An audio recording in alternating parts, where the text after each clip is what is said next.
Creating a work order in Netsuite is very easy to do.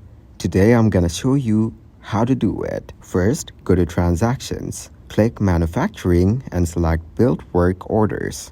Select an assembly item to filter the list and show only work orders for the item. Next, select a customer to filter the list for work orders associated with that customer. Select All to display all work orders. Then, select the posting period you want to post this transaction to. If a period is closed, you cannot post to that period. By default, Netsuite inserts today's date as the transaction date. You can enter another date or click the calendar icon to select another date. Select the bulk build from location used to build the orders.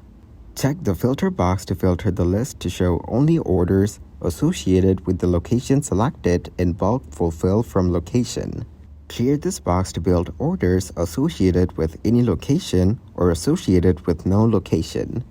In the filter by field, choose one of the following work order filters. Some items committed. Display orders with one or more items committed to be built. All items committed. Displays orders with all items committed to be built. Ignore item availability. Displays all open orders.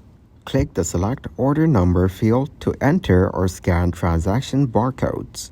Check the build box beside each order you want to build. Lastly, click Submit.